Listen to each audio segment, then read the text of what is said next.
Hey guys, and welcome to my favorite game of all time. Welcome to Let's Play Chrono Trigger. I've been waiting to do this LP since the first time that I ever made a video. Been wanting to do it, but for various reasons I've put it off. I've wanted to make sure I could do something special with it, something that I hadn't done before.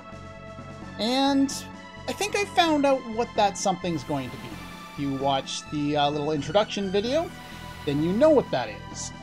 I'm going to be trying to relive a lot of my early memories of this game. I played this game initially back when I was maybe 6 years old, 7 years old, something like that, maybe 8. And it changed my whole direction on what type of games I play and the reason why I play video games at all. And because that, and because it's still my favorite game, I'm 31 now, I've played a lot of video games, and I still haven't found one that tops this in my eyes. It's my favorite game of all time. It's the game I know better than any other game I've played, and it's the game I've probably played at least more runs. In terms of the amount of time invested, probably not. There's probably other games I've put more time into, but it's actually one of the things I like about this game. It's not ridiculously long. It's actually a good length game. You can probably finish it in 20 or 30 hours, and that's pretty much the sweet spot as far as I'm concerned. I find a lot of longer games, they're just too much of a time investment, especially in today's world where we don't have any free time at all. So, I hope you guys are going to stick around with me, because while we're still going to be going over all the same things that we always do, I'm going to show where the treasure is, I'm going to show boss strategies, I'm going to talk about, recruiting characters and good equipment and stuff like that. But the focus of my commentary, at least this time around, is going to be focused on trying to relay some of my earlier experiences with this game and how it changed everything for me. So if that sounds interesting to you, then please come and join me for Let's Play Chrono Trigger.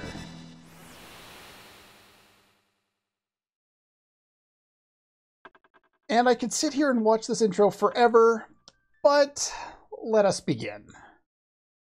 Now you can set your time battle mode, active time battle mode to active or wait. When I was a kid, I wasn't really sure about this, and even to this day, I generally play RPGs on wait mode. Not necessarily for the added difficulty, but I'm terrible at menuing, and I like to think about things more than I like to just react. I've got relatively slow reaction time, so I tend to stick with wait. And there is a 5-character limit here. So Chrono's name is actually spelled slightly differently than the title of the game, which of course has a C in there as well, but we're just going to leave it at default. There's actually, I think, some mods that allow you to break that limit, and they remove the space after when the character talks or something. I don't know, I haven't really gotten into anything like that.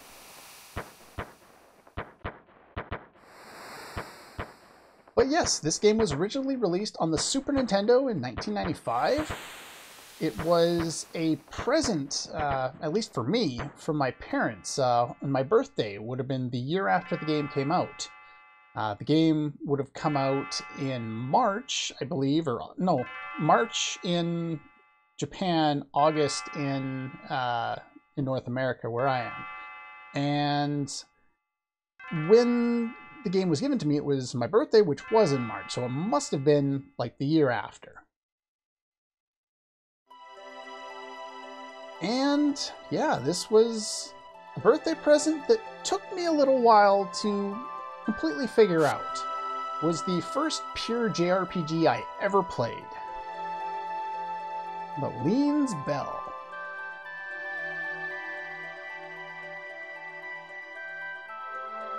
excited about the Millennial Fair. Behave yourself. Well, we could do that, but we are an RPG protagonist, so we're probably going to screw something up. I'm guessing it's going to happen sooner rather than later. I think that's the first time I've ever actually spent a long enough time on there that the initial theme cuts right out. Huh. If you're interested, you can talk to the bed after you've gone downstairs, and you can sleep in there and rest for free. You can open up this, and they won't let you do anything with that yet. Anyway, let's go talk to our mother. Inventor friend of ours. Forgotten her name. And we have Luca. Now, for a little bit of background information on this game, the characters and a lot of the art assets were originally designed by Akira Toriyama of Dragon Ball fame. So if characters look something like you might have seen before, that's why. Run along and be back before dinner. Talk to the kitty, talk to your mom, and you get your allowance, 200G. That will be the currency that we deal with in the game. Here, if we press the X button on a Super Nintendo controller, we open up our menu, and we have our main hero at level 1 with his base starting equipment. We have 4 pieces of equipment in this game, and we have a weapon, a helmet, an armor, and an accessory. Right below, you'll notice our stats. Our power affects our physical attack damage. Our hit percentage affects our hit percentage unless there's a character who has a ranged attack, in which case it not only affects their hit percentage, but also their physical attack damage. Magic stat affects the magic stat, how much damage you deal with magic. SPD is speed. EV is evade. That's your evade rate. It does what you think it does. Our stam, or our stamina, is basically our defensive stat, and our M defense is our magic defense. Defense against magical-based attacks. Not too much else we can do around here for now. Let's pop over here. We've got items, we have no items. We have text, we have no text. But as you can see, we will learn these once we've gotten enough skill points. Over here, you can change any of the settings that you are interested in. Let's speed up our battle speed there. So there's battle gauge, and then there's battle message speed. So you can have that a little faster if you care. You can change the window color. Generally, when you can change window color, I don't. I pretty much always just leave it default. Battle gauge, I can't remember exactly what this changes, to be quite honest. I never do anything with it, so we'll just leave that there. There's your basic controls listed over in the bottom right there. Skill or item info on, this is like a little tooltip thing. Save your skill or item cursor. This is kind of like partial memory, and I recommend leaving this on because the game starts you out that way, and I'm just so used to playing that way. Save your battle cursor. This is the full-on memory. I'll demonstrate the difference when we actually get into combat, but save menu cursor. Basically, what this does here, that's just changing wait or active battle mode. Stereo mode on, sure, why not? But basically what that'll do is if I leave the menu here and I'm on the configuration stuff and I go back into the menu, it will leave me on the configuration stuff. So I just leave that off.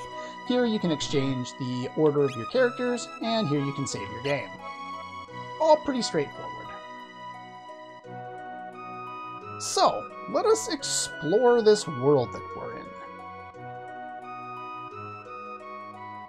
So yeah, you can spend money if you want to stay here. Again, like I said, you can rest for free in your own bed. Hold down the B button in order to run, and the A button is confirm. Nope, not yet. Gotta wait 1,000 years for another Millennial Fair. Sure. Spend all your silver points at the Tent of Horrors. Well, we'll have to look into that. Are you buying? What am I buying? Sure. And that costs you 10G, by the way. and it just switches up the music from the town theme to the other town, or well, the out-of-town theme. Take your bloody time. Somehow I don't believe you actually want to serve me. I have a feeling you want to go to the fair.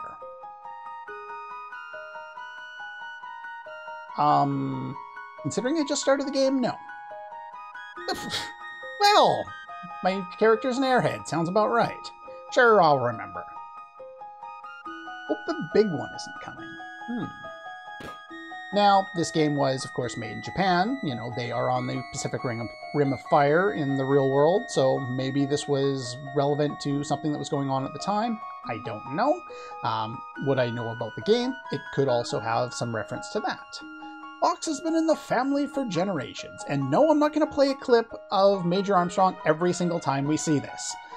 Witness the alchemic arts passed down the Armstrong line for generations!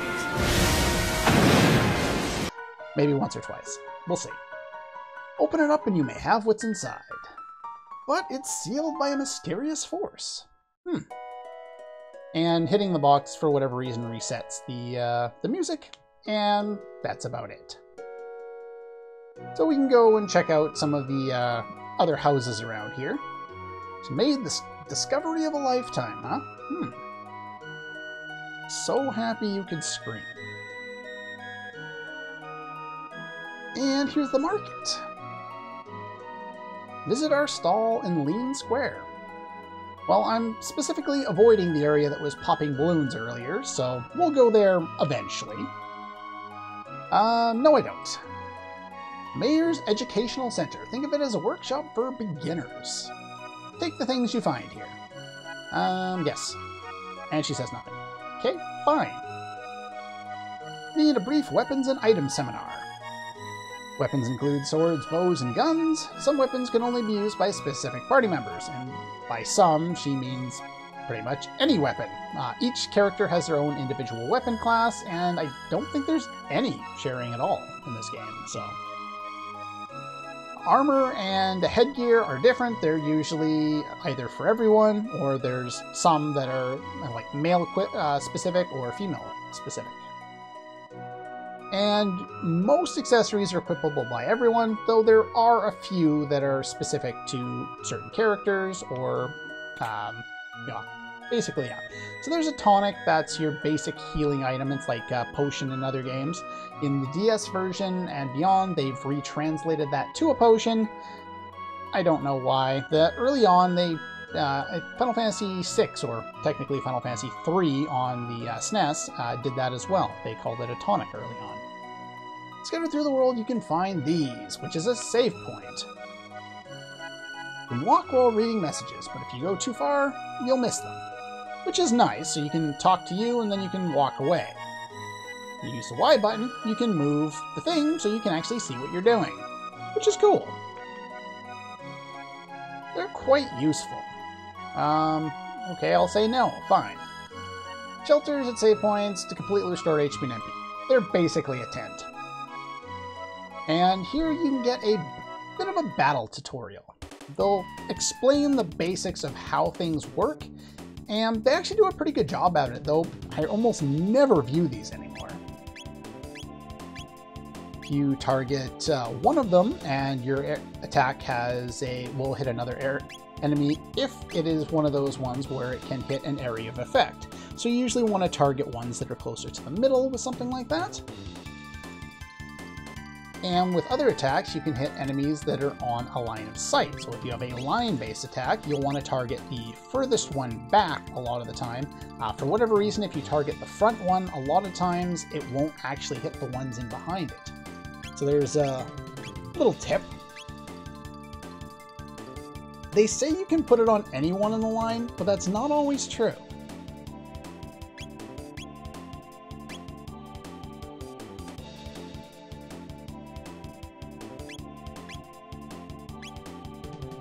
Yeah, see, this one, you'll only be able to get the one hit from there.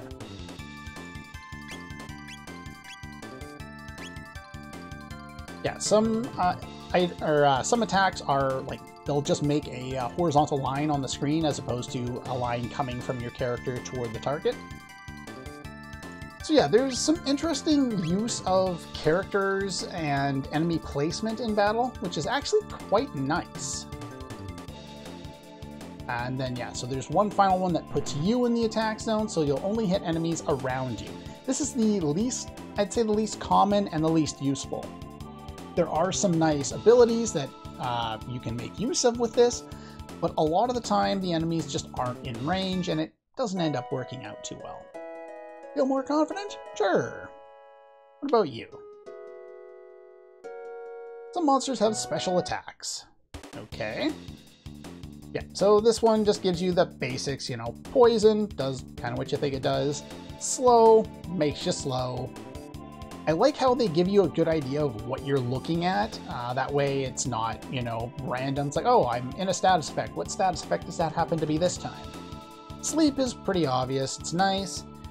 Chaos is the confusion status. The nice thing about chaos in this game is as soon as you get susceptible, or as soon as you get hit with chaos, you do significantly less damage to both friends and enemies. So it's kind of not as deadly as something like, say, a Marlboro attack in a Final Fantasy game. Usually it's like, okay, that character is just not going to help me right now. It's not really going to hurt me all that much either, though. And here's blinds, so you can't hit the enemies. And lock prevents you from using your techniques, which is basically any form of magic in the game. So you don't want that. Stop does kind of what you think it would do. So yeah.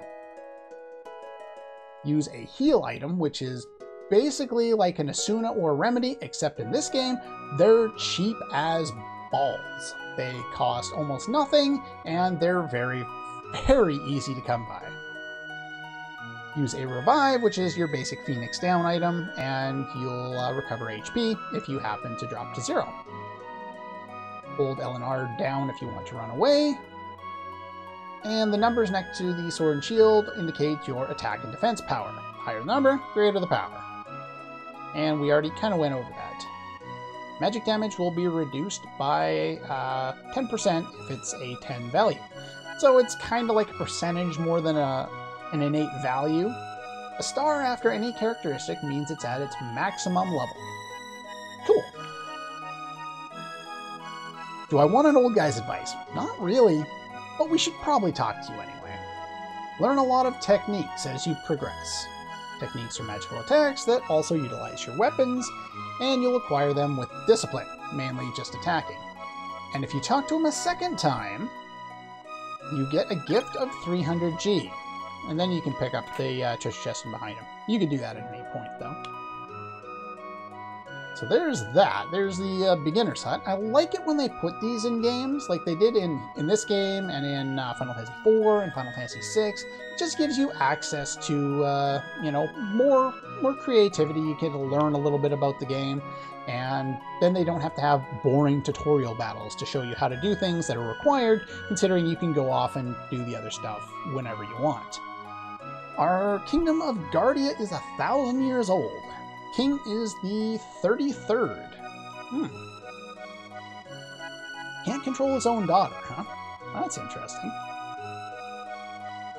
Now, this is Lean Square. This is where we're supposed to go. We were supposed to go meet up with our friend Luca. Welcome to the Millennial Fair. Have some fun. Oh. I remember when I was very young, I spent a lot of time here. I'll get into it a little more later on when we get there, but I actually got stuck relatively early on in this game, and so I didn't get very far, and I just ended up coming back here and playing a lot of the games at the fair. Apparently some of her inventions have blown up. Interesting and happy lives, huh? Here, you can buy a karate gi for some armor, or a bronze helm for a different helmet. Now, you'll notice the icons next to them on the left there. This stands for armor, that stands for helmet. It's pretty straightforward, and it's very nice that they just put those there. Real simple. Here, you can buy some basic items, such as heals. These restore all status effects. Like I said, very, very nice. Let's pick up a few of those. Some tonics. We'll pick up a few of those. I said, basic healing item. Revives. Revive an ally from death. Shelter. Recover HP and MP at save points. You can also use the world map as a save point, as in most other Square RPGs. So they won't talk to you. Really? Well, if you talk to this guy over here, he'll give you a bit of information, but the idea is that, well, you can guess the winner. It's a game of chance, and it's relatively free. And by relatively, I mean it's completely free. I'm gonna guess the Steel Runner. I don't know why. I always had this in my head as a kid, that the Steel Runner had a better chance. And then I would always do this and try and slow down the character, you know, all the other ones. And this doesn't actually work, but I would do this anyway, just for something to do. And I would play around here forever trying to figure it out. Now, the one guy for some reason that I never bet on was this guy, which is GI Jogger. And I just happened to win on the first go, which is pretty good. Now, apparently he's right about 50% of the time, and if you go talk to him after the race, he'll guess the Green Ambler. So I'm going to go with that one. So we got 20 silver points for doing that, and we're going to guess the winner again, and we're going to go for the Green Ambler. Now, just of course, you know the names. The cat is named Cadillac. I love the translation for this game. It's not necessarily the most accurate translation in the world, and it's one of the things that I think is the pretty interesting is everyone seemed to like the oh, what was it? Everyone likes the DS translation, and it's more accurate. Yes. Yeah, I should have guessed Steel Runner again. Man, you're slow. It's completely random who's gonna win. But yeah, the everyone seems to like that one because it's more accurate. However, I find this one has way more charm. I'm gonna go for the cat this time. What'd you guess? Well, I was gonna guess the cat anyway. And yeah, like I said, I know this doesn't work, but it's from my childhood. I have to do this when I come in here. I have to try and slow them down. And I don't even know which one of me or my friends decided to do this the first time, but we just kept doing it after that. Won a war against a wizard hundreds of years ago. Make sure you pick up your silver points.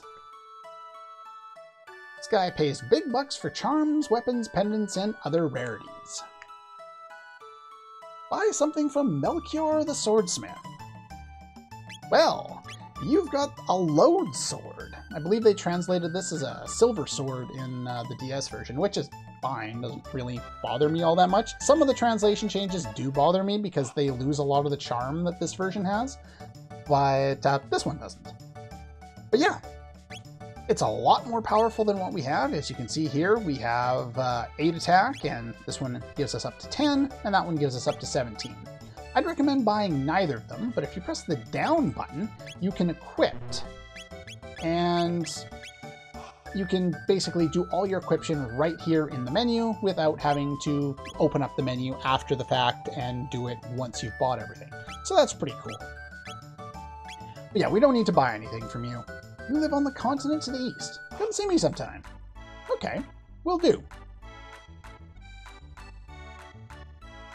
Hello. Oh.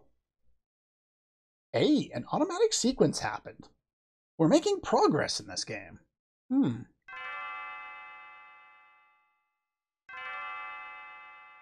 Didn't they say when we heard Lean's bell we'd have happy lives?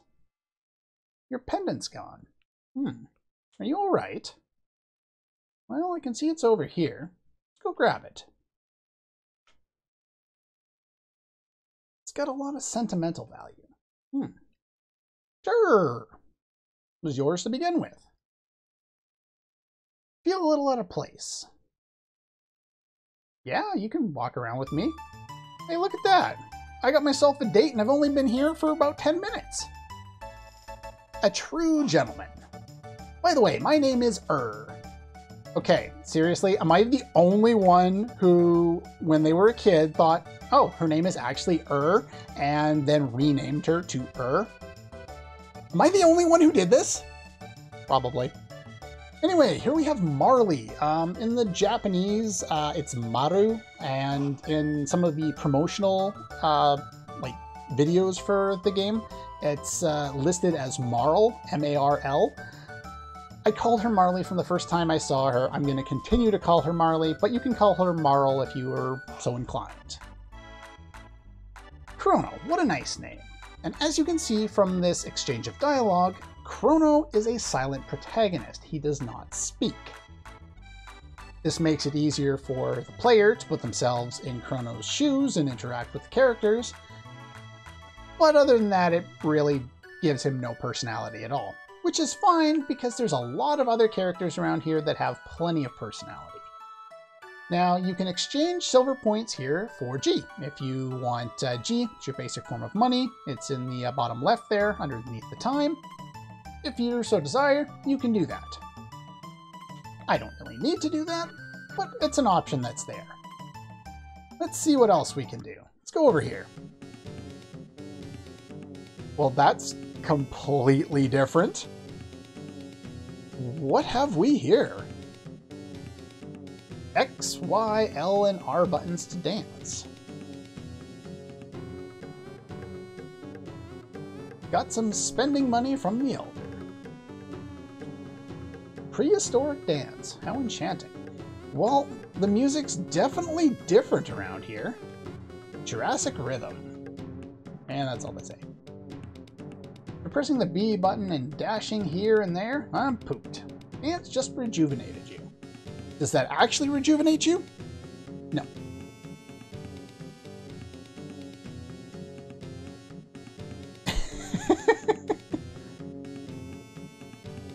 Ooh, surprise. And laugh. So yeah, you just get little emotes and you can, you know, dance around if you're so inclined. That's probably the closest they actually have to a dance move.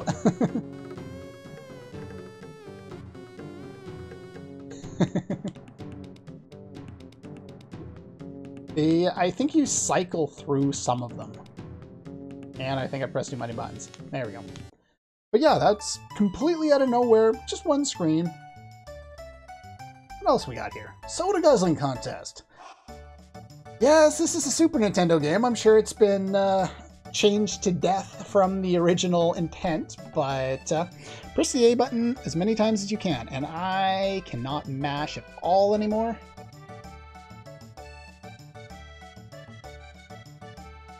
Well, that's better than I could do as a kid. As a kid, it was funny. I think now that I've gotten worse at mashing, I just always feel like I'm doing badly. But when I was a kid, I got 5 religiously every single time. It was either 4 or 5. Like if I did badly, I got a 4, but I almost always could only get 5. That was it. And one of my friends at the time, he and his family were renting out the basement of my parents' place at the time. And so we kind of played this game somewhat together. You know, obviously it's a single player game, but we would sit there and, you know, he would watch as I'd play and I would watch as he would play. And we would just kind of experience this game together like that. Probably one of the earliest ways that him and I bonded. And he's still my friend to this day. So, you know, thank you, Chrono Trigger. But yeah, he was always way better at this than I was. And I think he would usually get 7 or 8. And if you do get 8, I think you get some silver points. I think it's 5, if I remember correctly. The only time I've ever actually done it, I never did it when I was actually good at mashing, because it's not particularly important. But I'm pretty sure the only way I've actually gotten is with a turbo controller on the PlayStation port of the game. Oh, your cat's disappeared. Well, I'm the nice JRPG protagonist. Let's go find your cat. No time to talk, just sitting down for lunch. This is the lunch he's talking about. If you press the A button on here, you will eat his lunch and restore your HP and MP. Now, I'm not... I'll get back to the guy's lunch in a minute. But for some reason, it's happened to me before where I'll talk to the cat, it'll run into the little pink thing down below that it was standing above, and then disappears. And then I'd have to go off screen in order to get the cat to respawn. I don't know how I was able to do that before, but I've never been able to do it since. I remember it happening as a kid, but I have no idea how I did it or what that accomplishes. So I always just thought the cat was afraid of me. I wonder, it might be if you try and do that before talking to Marley. That would be the only thing that would make sense, to me anyway, based on what I know of the game. You brought back my cat. You're so sweet. And then the cat goes and sits on there with the gigantic blueberries. I have no idea what any of these little doodads are, but I love this art style, so I don't really care. Why would you want to eat that guy's lunch? Well, you can demo Luca's Robot Battle Trainer. Anachronism! My name is Chrono Trigger. Collect silver points if you win. That does not fit in this timeline, does it? They call me Gato. I have metal joints. Beat me up and earn 15 silver points. I can't sing, so I'm not going to sing it for you. But, yeah. This is Gato. Gato attacks you. He's mean that way. He also counterattacks if he's close enough. So, he kind of hurts. That's a critical. Anytime you see this screen flash like that, you've initiated a critical. See, now he's far enough away. Well, he's going to have his attack first, but it doesn't do much damage. He's too far away in order to initiate his counterattack.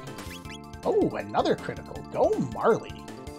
Kicking ass. Get 10 experience and 1 tech point.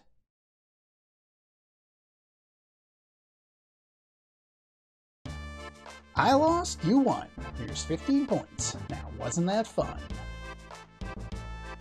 They retranslated this in the...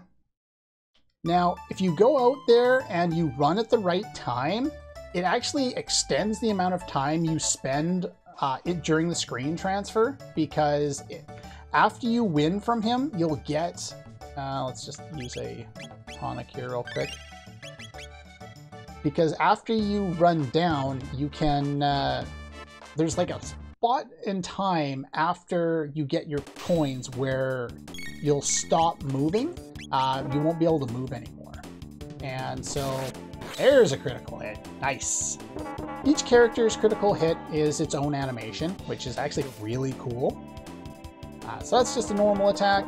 If the enemy gets close enough to Marley, who is using a crossbow there, then she'll just smack it upside the head with the crossbow instead.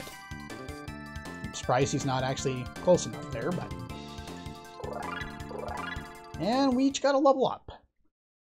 We only needed 20 in order to get that. So I'll show this off now. I'll just keep walking here until it'll show the spot where we'll freeze for a second. See? You freeze for a second, and if you hit that point during the screen transfer, then it just extends the amount of black screen you get. So don't be worried if something like that happens. It's not bad or anything like that. But yeah, this is the only reason you would want to eat that guy's lunch. It does have an effect on future events, so I wouldn't recommend doing that, though it's not a huge deal one way or another. It's entirely up to you. If we go and talk to Melchior, now that we have Marley in the party, we still don't want to buy anything. But he'll ask a separate question. Did you talk the young lady into selling her pendant? Again, you would prefer to say no because it affects future events, but it's entirely up to you. Incidentally, I actually didn't know this until recently, but you can grab her pendant, not talk to her, run down here, and attempt to sell it. And I believe he says something about not being able to afford it, which is interesting. We have one more thing to do. Let's go over here. There is a little area over here. kingdom's been through a lot. The war against Magus 400 years ago. Thank goodness things are so peaceful now.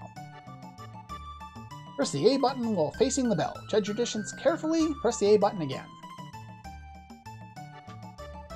So you want to get as far away as possible, and then press the A button again.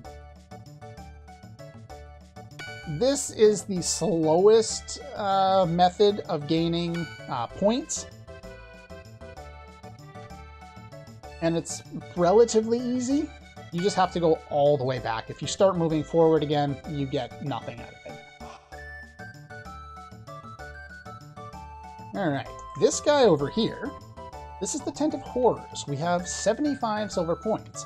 This is one of only 2 places you can spend your silver points. The other is converting it into G.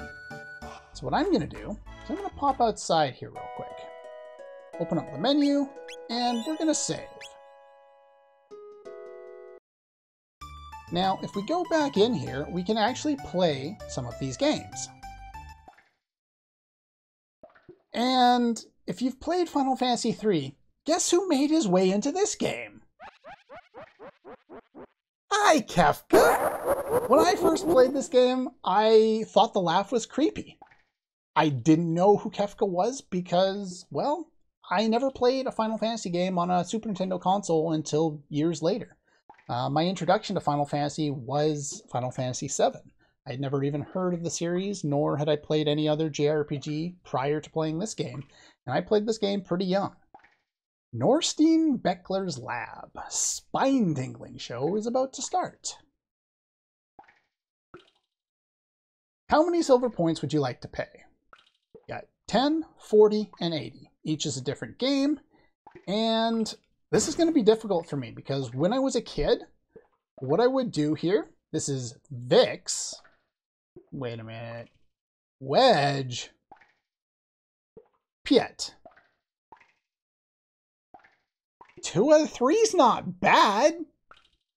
Yeah, these are a Star Wars reference. It's supposed to be Biggs, not Vix, but this translation error was made a couple of times. I think it was made in the original translation of Final Fantasy III, Final Fantasy VI, as well. If I ever talk about Final Fantasy III or Final Fantasy VI like that, I'm always referring to the North American release of Final Fantasy III, which in turn was Final Fantasy VI, the one with Terra in it. The original Final Fantasy III was on the original NES, or the original Famicom, and I won't technically talk about that because I still haven't played it. Yeah, I know, I'm bad. But yeah, they, for some reason, missed out on the translation a couple of times early on before they finally managed to figure it out in Final Fantasy VII. But when I was a kid, well, let's just show these guys doing what they do.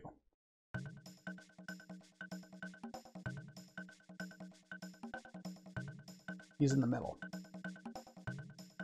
Now, what I would always do as a kid is I would put my finger on the TV screen and I would just follow the one guy around. And if it happened to be the one that they chose for you to find, then I knew where he was. And if it wasn't, then I had a 50-50 chance. If I was playing and my buddy was there, we would each put a finger on the screen, one at the top, one at the bottom, and we would follow our own guy around. And we would try and cheat the system that way. In later times, I just use save states. This time, I don't need to. But is it that obvious? They all look the same. It's basically a guessing game if you can't figure it out. Here's a Poizo doll. It'll spruce up your room. Alright, so we got one of those. Now, I love the fact that saving is fast because... Oops. Because this one, I'm not so great at.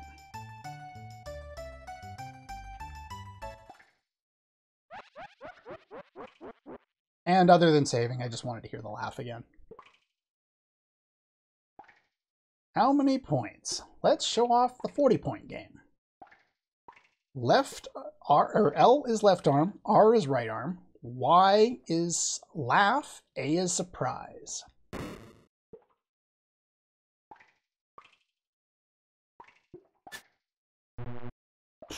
Well, I'm always bad at that. That's why I did the save, because I always screw up on which button I actually have to press. So if we go here, no, we can't. If you ever want to restart, LR, start select, and you can reload right from the start. Mash the A button, load up, and we're ready to go. Who even needs save states with a game like this? So let's not screw up the very first thing again. I always screw those up for some reason. I'm not sure why. So Y is laugh, A is surprise. Okay. Let's try this one more time.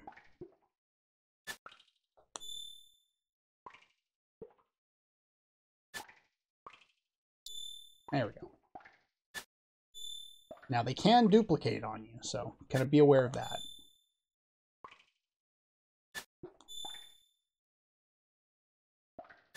Some of these are pretty easy, some of them are pretty hard. They do get faster, as you see.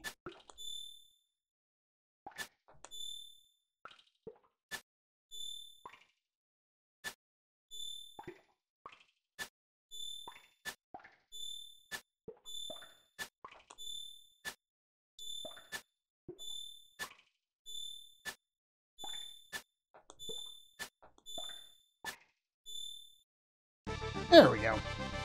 I was quiet because I had to focus. I'm not so good at this one. Clone will be at Chrono's house.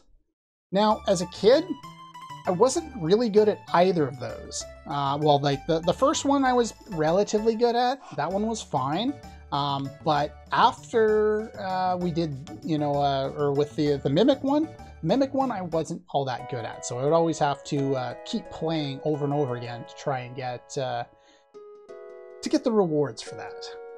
Anytime you get a new party member, you come home and you talk to your mother.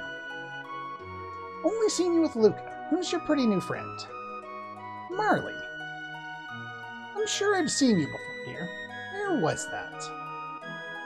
You only get one little line of dialogue, and it's usually pretty interesting. The clone will just imitate some of Chrono's abilities and some of his sprite work, so you can take a look. That one is so rare. But yeah, and the doll will play a theme associated with the character. Now, later on in the game, you can use other characters in order to do this as well, and you can get their clones and Puyozo dolls for them as well. And here's the snooze that I was talking about before. This gives you a full HP and MP restoration. And what I'm going to do now is I'm going to go off screen for a quick moment, fight Gato, because he's the most time-effective way of gaining silver points, and I'm going to get up to 80 points, save, and we're going to show off the other game. The one that I tried like twice as a kid and was never able to beat, so I basically never played it. I think I know how to play it now. Any excuse to hear that again. Okay, so we've saved after gaining the points that we needed. Should have enough to do this. Monsters are closing in. Throw your pack against them. Okay. Push them back into the cage. Hostage will be slowly lowered into the flames. To save the day, you must hit the blue light to raise the rope. Beat all the monsters before the hostage's goose is cooked.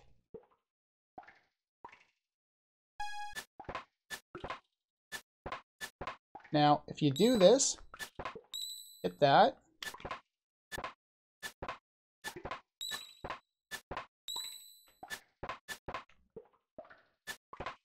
And basically make sure you hold run.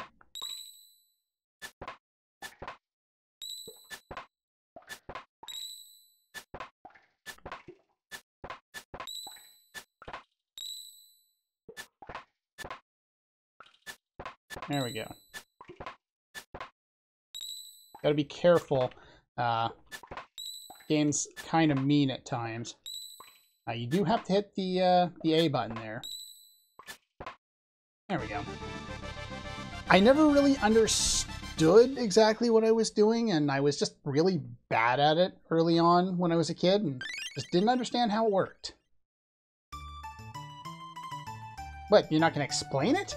Well, what you get for doing that is something that's not particularly of value.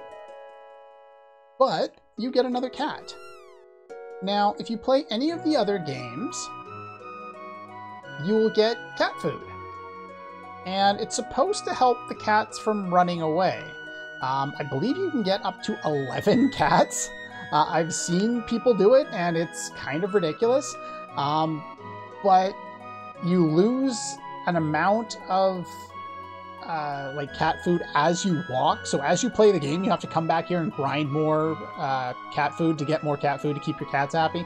I just ignore it for the rest of the game, to be honest.